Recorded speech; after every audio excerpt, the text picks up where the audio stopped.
dirty popcorn. Cameras is rolling, lights, camera, action, we gon' make movies.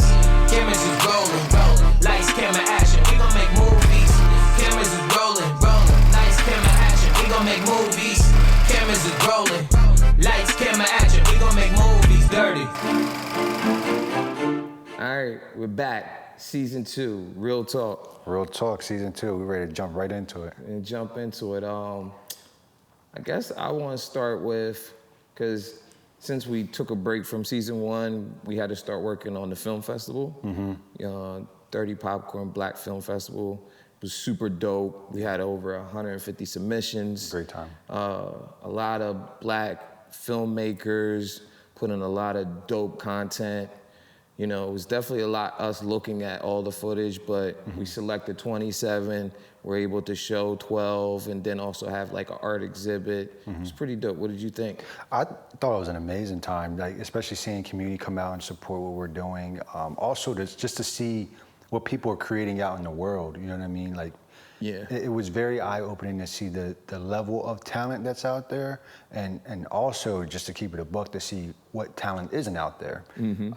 Because as creators, you know, we're very close to our work, you know. And, For sure. And it's like, some people are afraid to put their work out, but I guarantee you, just based off of seeing what's submitted, no shade thrown, but like, I guarantee you, your piece, whatever you're working on, fits somewhere in the world. Yeah, I mean, you have to be honest with yourself. I mean, for what we're doing, we shot a bunch of short films that we haven't submitted or put out ourselves. So we were just focusing on, you know, building the brand, doing what we usually do. So watching the films that were submitted, it was like, you know what? Maybe we should drop what we got, you know? And a couple weeks ago, we dropped Corners. Yeah. That was pretty dope. The reaction of everybody looking at Corners. If you haven't seen Corners, make sure you go out. I'm not looking at this camera. I could be looking at this. Make sure you go out and check Corners. Directed by me, written, sound design, scored by Oz. Yeah, it was pretty dope to actually have Corners out there now. And, you know, so I guess now let's move it into the topic then, short films. Like, what does it take to make a short film? It takes a good crew that's dedicated to the mission. Takes a great screenwriter, good screenplay, a good storyline. Definitely getting like the community involved. You know what I mean? Reaching out to local venues, local locations. Yeah. And just getting a local crew together that want to come together and create something that's just a masterpiece. Or it's a great way to get your vision and your story out there. You know what I mean? And, you know, start with the short film, start small, you know, 10, 15 minutes, maybe 20 minutes, however long you want to stretch it. And, you know, it's a good way to showcase your talent, showcase your skills, showcase your screenwriting. Yeah. You know, everything that you've been working on for a while, you know, as far as getting your skill set together, you put it all into your short film and then just put it out there to the world and people gonna bite. Yeah, I'd say this to any filmmaker or somebody who's inspired to be a filmmaker. Like, everything you said might also intimidate them because now they feel like they have to do all these jobs, right? But I will also say, challenge yourself to first start super small, like really small. Like, and when I say small, it's like write your own script. Maybe it could be like a 1 minute dialogue, you know, and then if you can't get an actor, act in it for yourself. You know what I mean? Memorize what you're gonna say. If you don't have a major camera, get your iPhone, set your tripod up. You know, if you don't have a location, maybe try to film in your own home or somewhere outside. Absolutely. You know, where it's free, it matches to the script that you wrote. And even if you don't have lighting, shoot in the daytime, like just try it. Once you try that, you know, I think it's gonna be a better opportunity for yourself, like to start building on it. Because, okay, you put that 1 minute clip together, you're like, okay, cool, I did 1 minute, all right. Let me add, I got 2 angles. Yeah. You know, that'll build confidence, because this is what it's about, building confidence.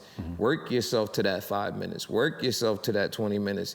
Then maybe from there, find another person who's passionate about making film.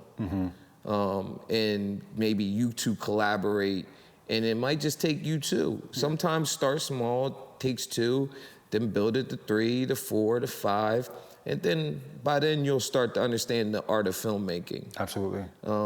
Watch a bunch of tutorials, watch a lot of movies too. That'll help you with like law, composition, camera angles, over the shoulder shots. Inspiration to inspire you, yeah. So, I mean, I definitely can relate. Like when I shot Uno, all by myself, I had one camera. Luckily, you know, I had some decent gear to work with to create some type of a quality product, and I had a music production background, so you know, I was able to get it much further than someone just starting out. But it definitely put me to the challenge of seeing what I could create just by myself, and also exposed to me what I can't do by myself. Yeah. Because it was a lot. Like having to, I literally had the phone in my lap, reading it, like looking over the script and what I had for the screenplay, like, fuck, I gotta remember the line, and then I'm sitting there acting, like, and of course, I'm acting with myself across from the table, and it's just like delivering the line after line. Like I had to get up, hit the record button on the camera, I had to adjust all the audio by myself. It was a lot. Yeah, I mean, it's gonna be a lot as trying to make a short film by yourself. You're playing all the roles. You're playing DP, you're playing director, you're playing light, you're playing audio. You're doing a 5-man job, really. But at the same time, the confidence it gave you after you done it, like after you put it all together, you're like, oh shit, like I got something here. You know what I mean? Like, makes me want to do something more else, you know, and kind of build on that. So, to me, it's like how you can build confidence. This is all about a confidence thing. Absolutely. And not being comfortable. Stepping out of your comfort zone to be able to find other creators to collaborate, other actors, other people who love film. And then when you have something, having the confidence to put it in small film festivals.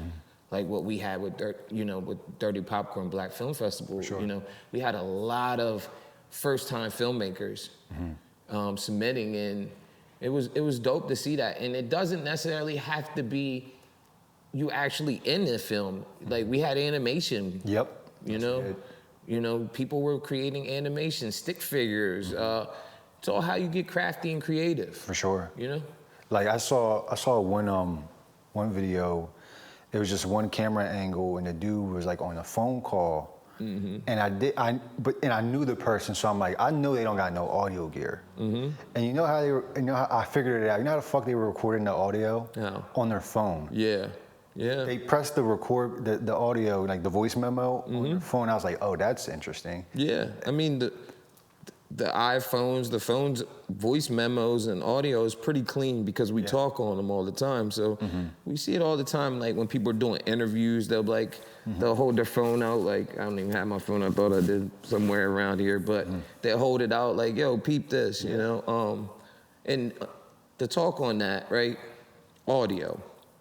I think audio will separate you from a lot of. Oh my God. I mean, like. Definitely.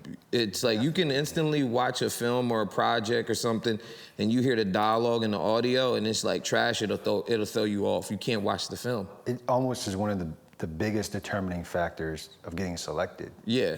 Like, there were so many visuals that had a good premise, good concept. Some of it even shot cool, but then it's like the audio is just agonizing to the ear. It's hard to sit through that because the ear is very sensitive and it can be damaged and hurt and fatigued. Yeah, I mean the balance between the cinematography and the audio, I always feel it has to be leveled. You know, you just can't have the cinematography way up here and your audio down here and have your audio way up here crispy and your cinematography's down here. For sure.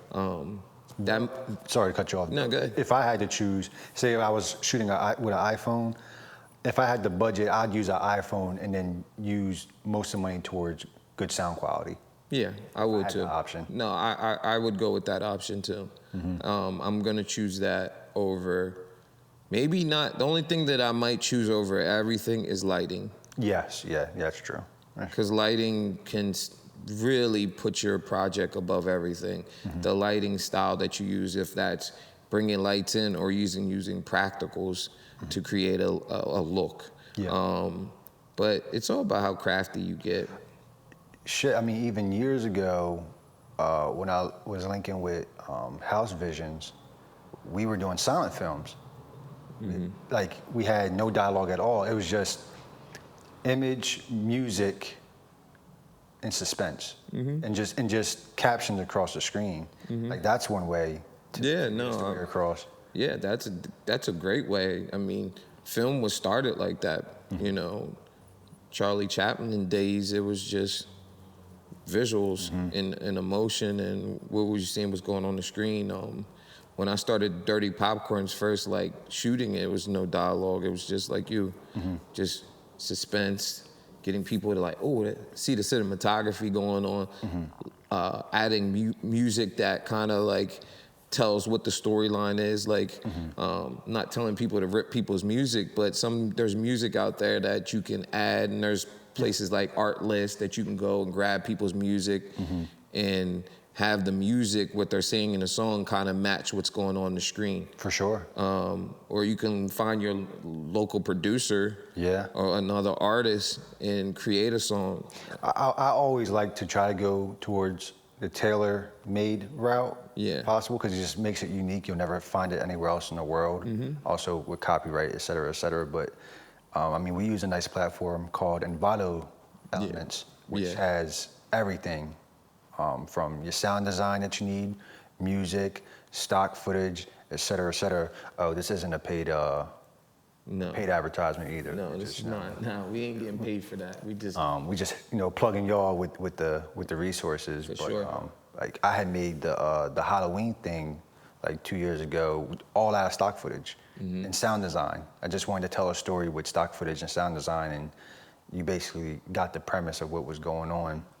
Yeah, I mean, that's a good one too. You can make a whole short film out of stock footage. I did, yeah. You can edit it together just to understand how clips go together and just how to story tell. For sure. The key thing I want to really touch on this end piece of it is storytelling, right? When you make a film, or you're trying to make a film, or you need to focus on the beginning, middle, and the end. Not have something where it's just, you start it really well and it feels like the beginning's just never ending, you know what I mean? And then it cuts off. Yeah. You know, when I say that, it's like, okay, come in with something very cinematic. One of the tips I'll drop is like, when you shoot something or you're creating a film, music video, your first 3 clips should be attractive. You should come in with something that just instantly grabs me. For sure. You know, that is the beginning. Grab me, grab my attention, grab the viewer's attention. Then in the middle, give me a twist. Show me something that's totally different, throw me off. Show me a character has to prevail through something or something went really wrong. And then with the ending, that's where you wrap it up, where the hero or whatever the villain dies or whatever it may be in your storyline. You show the triumph part, you know. For sure. Or give us something different where you might see a villain win, you know. Just get creative, but wrap the story up. Absolutely. You know, so then you have that beginning, middle, and end, and then people can grab and like, okay, that's a story. I got the story. Well, maybe let's talk about with our film festival, right? Like, you went through a lot of the films. What were, like, I guess, some of the biggest determining factors of what you were selecting and what you were looking for your festival? First, I was looking at audio, listening to audio, then looking at cinematography, and then I was looking at the storytelling. I mean, just in them 3 orders. So when I was grading them, I was like, okay, this sounds good, this looks good. Okay, now what's the story about? Now, there were some stories that I could tell, like, from, you know, just beginning filmmakers where the audio wasn't there, the visual wasn't there, but the story was there.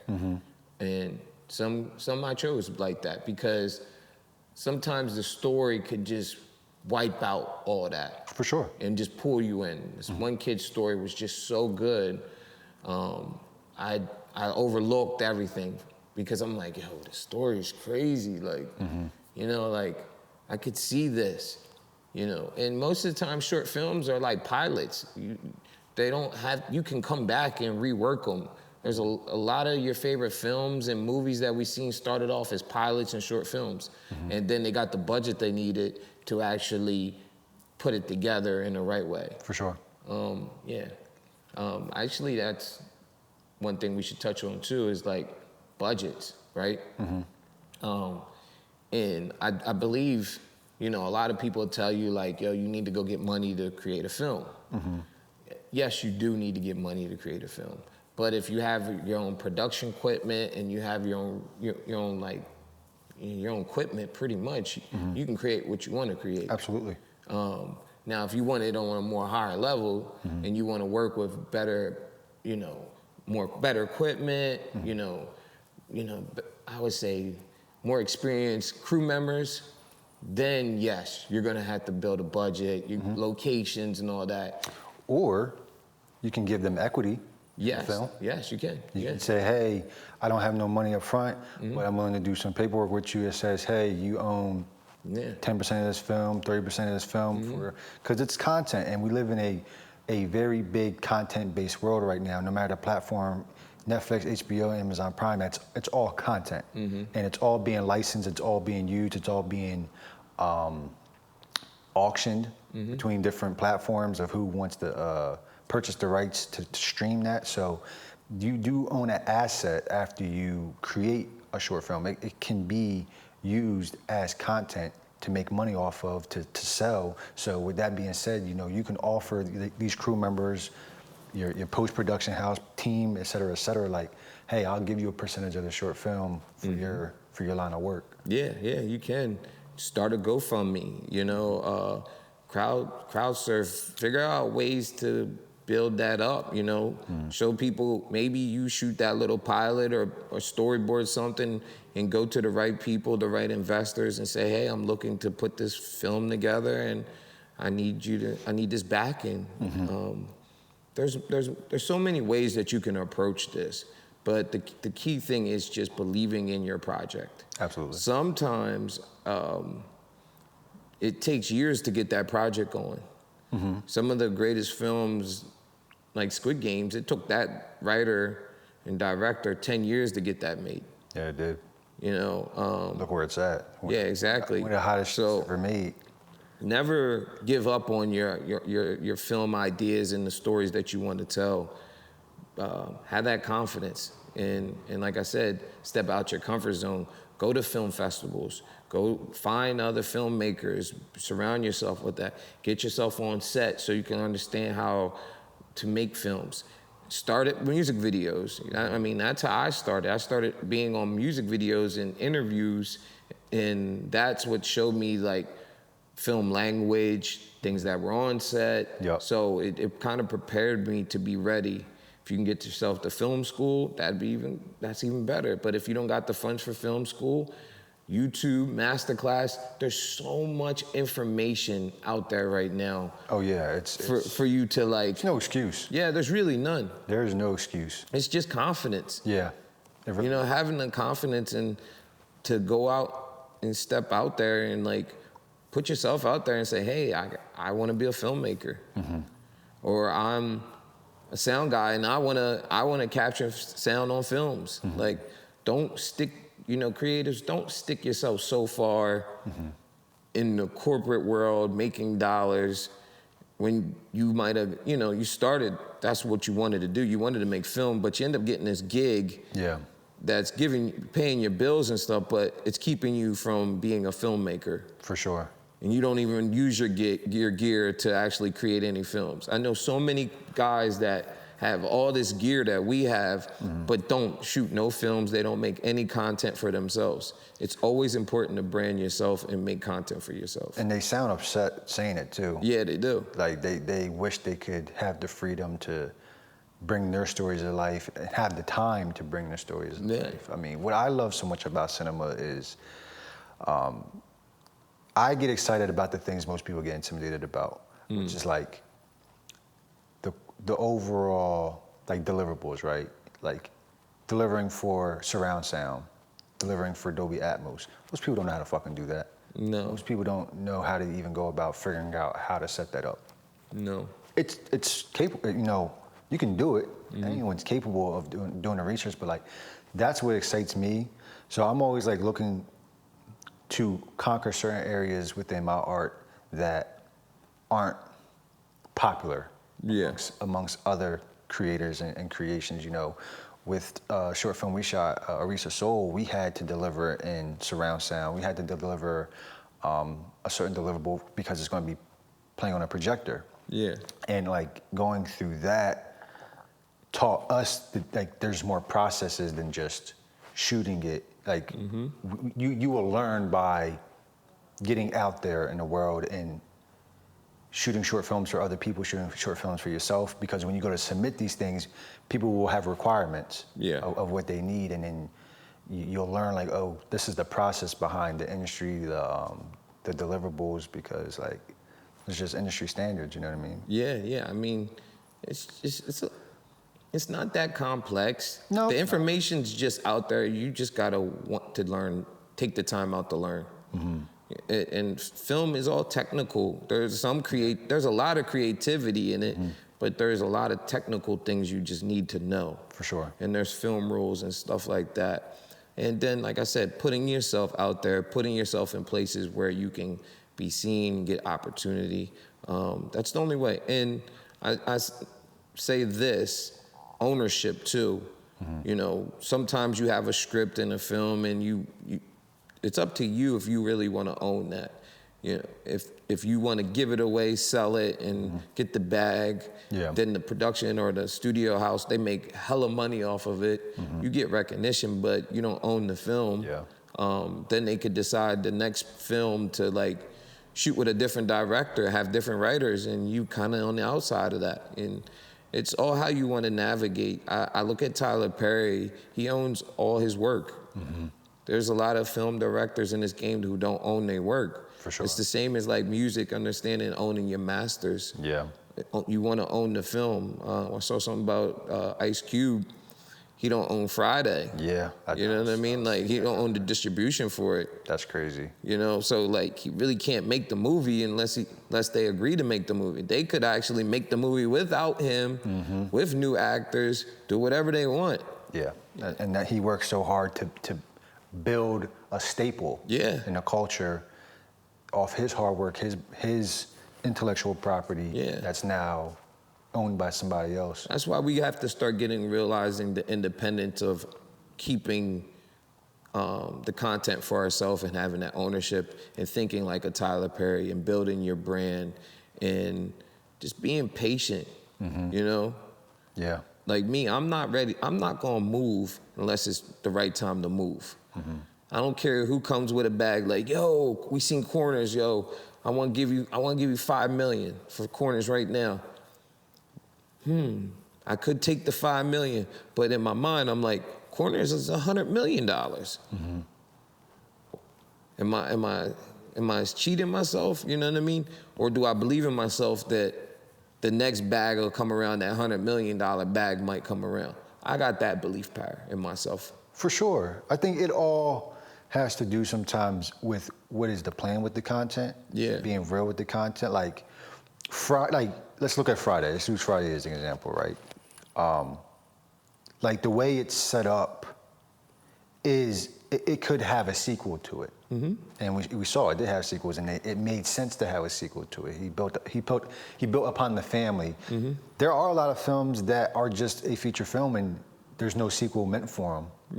And so maybe the deal does make sense to take the bag and then reinvest that into the next idea, which is scalable. But sometimes you don't know that, though. Sure. You know, you go making a film and it becomes a hit and people are like, yo, we want another of this. We want another one. And you just don't know. That's why I said if you're gonna write a script, go into the mindset of writing it knowing that this looks like a continuous like thing. you just said, you with you not knowing, I mean, the way you figure it out is by putting the work out and seeing how it interacts with the people, with the community, and in the fan base. And if the fan base says it's popping, hold on to it. Yes, definitely hold on to it. That's why I said with Corners, it's like somebody could offer me $5 million for that one thing, and I'm like, no, Corners is like five series film episodes. So I'm gonna need at least 10 million for an episode. So I give you, I take the 5, you take the film, you now could turn that into 100 million, easy. No, if you want this, you're gonna have to give me 100 million, and then you can develop all the manyest ones you want to develop. For sure. Because you can just be in the business of just selling films. Some people are just in business to like start a business and sell it. Yeah. Some people. I know a lot of people like that. Yeah, and there's nothing wrong with that. Not at all. Nothing, you know? Just have a plan what you're trying to do.